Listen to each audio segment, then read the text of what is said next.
Good morning, David. Les, how you doing? Good, man. And with yourself? Doing well. I'm getting impressed with their timing. I think we did it right this morning. We did? Yeah, I think so. Audience But will give us feedback one way or the other. absolutely, absolutely. So But David, what if something goes wrong? Things are that's going right. that's my norm. So That's your that's our norm? topic today. So we're with dynamic healing moments, and we are looking at the dynamic interaction between your stresses and who you are as a person in coping. But I think one of the most perverse aspects of the human existence, and Les and I do think this is pretty universal, is that what happens when you actually get what you want? So we're striving and striving and striving, and we get there. And what happens almost universally is the anxiety gets worse. I'll Yeah. never forget a patient in Sun Valley who had just sold his business for $50 million. He's about 45 years old, and he was in my tears, totally broken down in tears. And I'm going, what? And I just didn't understand that for many, many years because the guy was incredibly successful. He had done it, he arrived, but he Yeah. didn't know what to do. So I didn't understand anxiety really at that point. I didn't understand the physiology of it. And he was absolutely desolate beyond words. But he had just sold his business for $50 million. I mean, Wow. what's all that about? Yeah. You know what, David, that reminds me of one of my patients, so I can share the story. It's a real quick one. Is that I worked with a patient who had about, I think, 3 surgeries in the ankle, a heel, and it was an injury. And long story short of this is basically after about 2, 3 years of rehabilitation, it still wasn't getting better. And so finally, when I got to see her, worked with her diligently, and within 6 months, she became symptom free. Now, a month later, she came in storming into my office, not hobbling, but storming into my office, and basically said, "You need to take the pain, you need to bring the pain back." And when I asked her, I said, what I'm not into the business of bringing the pain. I'm trying to take it away." And ultimately she said, she goes, "If my pain is completely gone, which it is," she says, "then who am I?" And so sometimes I think when we get what we want, we have the little echoes in our head that say what ifs.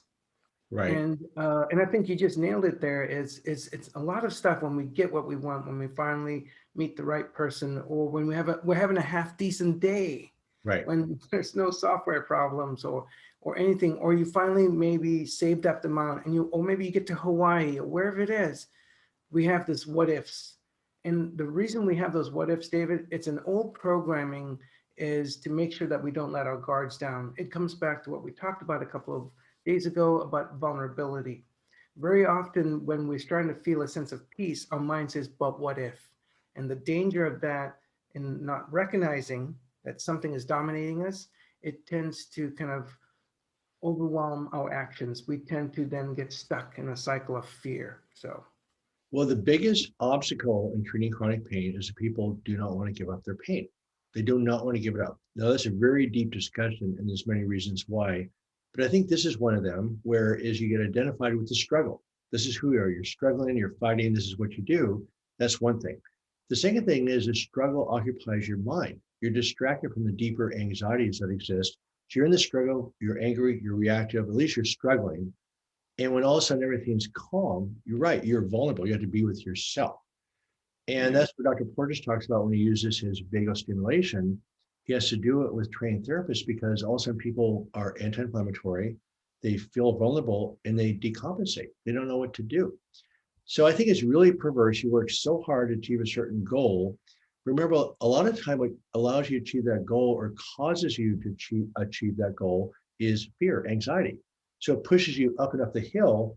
So you get to the top of the hill, that anxiety motor is not going to just turn off.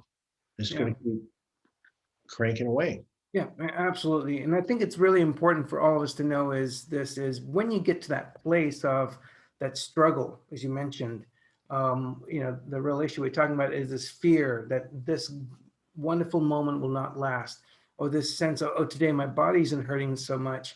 So what if today, and we start to get into that. And again, one of the biggest messages I can send to everyone is this is you have spoken about this over and over again, is be fully aware of what is pushing you around. Be aware of that, because when we're not aware of what difficult thoughts and emotions we have, we become over-identified with them. And when you over-identify with a thought or an emotion or even a physical sensation, what happens is this: we become that thought, we become that emotion. So a skill that we teach in acceptance and commitment therapy is to be aware, to wake up that something is pushing you around and sending you these messages. And then the second step is to loosen the grip by simply even just thanking the mind for its opinion. It's a really, it's something we did several weeks ago, when we start this program, is to thank your mind, to become aware and simply thank your mind. The mind is just giving you an opinion. We don't have to believe everything it says. Yeah, I'm just listening and thinking out loud because I look at my own journey and I have struggled my entire life. And let's even take retirement. I'm not really retired. I'm just not doing my clinical practice. But retirement for many people is extremely stressful because when you're really busy working 60, 70 hours a week, you're 50 years old, you think about if I could just retire. Well, Yeah. I'm there. And there's a tremendous anxiety with retirement. And retirement for many people is incredibly stressful because, again, your mind's not occupied by the busyness. Yeah. So I think it's one of the most perverse aspects of the human experience is that when you achieve your goals, anxiety gets worse. You cannot outrun your mind. It's amazing. Yes, yes. You cannot outrun your mind, but what you can do is learn to work, and learn to work with it. And so this comes back to the mindfulness and the ACT skills that we teach. And another important thing that we teach our patients is values. Is let me give everyone a metaphor. I want you to imagine you've got like a chess game. You've got the white pieces and the black pieces on the board, and and there's fighting of positive thoughts and negative thoughts, and what if this, and what a wonderful day I'm having. And what we teach our patients is become the chessboard, Okay. which means that you're just observing all these pieces inside of you that are actually talking.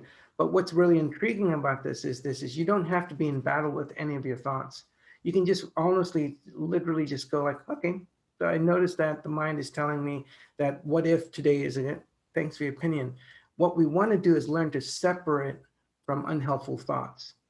No, If the thought is that's a really wonderful metaphor. I have to admit, that's excellent. It's really Yeah, excellent. and that's straight from acceptance and commitment therapy, where we teach you is just, it's really just, think about this, is no one ever teaches us, David, no one teaches us that we don't have to listen to our thoughts. Yeah, we've heard about that saying, you know, but the reality is when something difficult happens and we hear this stuff and it shows up in our body, the skill set is to be aware. And the second skill set is to ask yourself, is this helpful? Do I need this message? Is this going to move me towards the things that matter to me the most? And if it doesn't, you get to have choice. And that's the part that we need to practice. I think for me personally, the tip for the day is actually awareness. Become aware of what you really want. And if you're pain free, can you tolerate it? If you're in pain and say, I don't want to listen to these guys, I really don't want to do this. We've heard both of us say multiple times, people that engage in the process get better. It's just based on medical data. So the key issue is, what do you actually really want? Is your fear of success actually holding you back? So to me, the tip of the day is just awareness about how powerful and universal this problem is.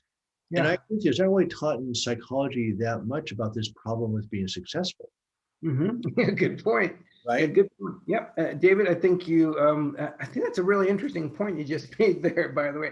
Wow, David, that was like a mic drop. That was Okay. fantastic. I'll take that. Yeah, we now have a new field called positive psychology, developed by Dr. Seligman at University of Pennsylvania, in Pennsylvania, and it's all about how we don't look more at the helpful things. But I do want to leave everyone a book recommendation. As you know, I love books. Is my high based on what you just said, is what do you really want? And when it shows up, we have this fear. Well, this is all in a book called The Big Leap, The big Leap. leap, LEAP. Yep, Okay. The Big Leap, like making a big leap. And Okay. it's by Gay Henricks. Dr. Henricks is a former Stanford University psychology professor who finally made a big leap leaving Stanford. And when he started to be successful and he got his beautiful wife after a presentation, he met his wife through that. It's good. That's good. Interesting I'm technique. not going there. So when he met his We are wife, he not going there. yes, we're not going to go there. And as he moved forward in life and became more successful, he started to feel more fear. And in this book, he tells you about why it happens and what to do. And we just kind of summarize some of the key details there. So I hope people will check that out. The Big Leap by Gay Hendricks. Look it up on YouTube. It's also there. Well, Dr. Arya, thank you for the day. You can find Dr. Arya's work at remedypain.co, and my work is on the docjourney.com. And this is Dynamic Healing Moments, and we urge you to enjoy your day today. Yeah. Thank Have a you. great one, everyone. All right.